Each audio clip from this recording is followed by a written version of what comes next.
Well, another beautiful day here in Sault Ste. Marie. Beautiful fall day, that is.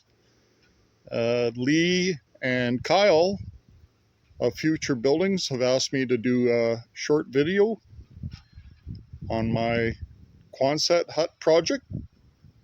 My Quonset hut measures 32 feet by 25 feet. It's built upon a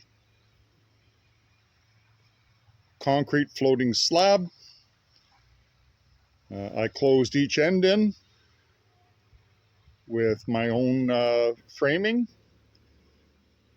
Framing is 2 by 6, 16 inches on center, with horizontal strapping spaced 2 feet apart, top to bottom.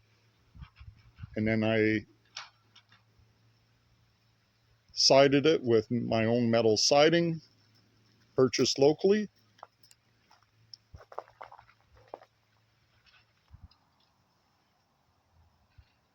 This is the back side of my building. And the back side is the same type of end wall construction with metal siding over top of the spruce framing. The time of year, one upon the next, by lifting the arch up with the front of the tractor or the loader on the tractor.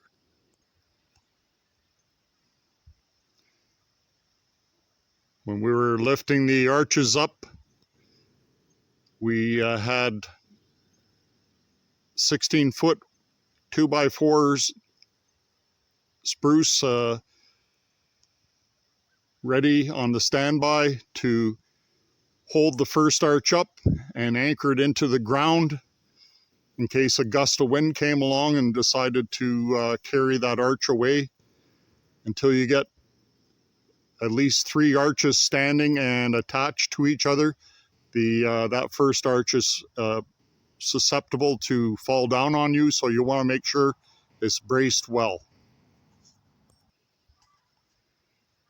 Here's a close-up of the 5/16 inch flanged head bolts on the outside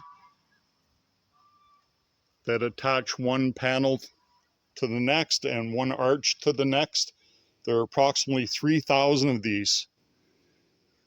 So it's a bit tedious to insert all of them. It's not hard. Mind you, I can't stress enough, make sure that you leave your nuts loose until the very last arch and the very last panel is attached to your building, or else you'll have a very difficult time getting the next arch or panel attached to the building. Once you have everything, all the last, right up until the last nut inserted, then you can go along with an impact gun or a cordless drill and start torquing the nuts up. Make sure that you don't over torque them. They warn about that in the instructions. You don't want to squash the rubber washers on the bottom side of your bolt. On the outside here, you don't want to squash them too tight or you'll end up with a leak. One final tip about erecting the building yourself. I would go out and buy some tapered punches if you don't already have them on hand. You'll need something to align each hole from one arch to the next arch. We found it would be nearly impossible unless you had some sort of alignment tool where you could gently pull the holes in alignment so you could insert your bolt from the outside, and then have somebody waiting on the inside of the building to put a nut on there and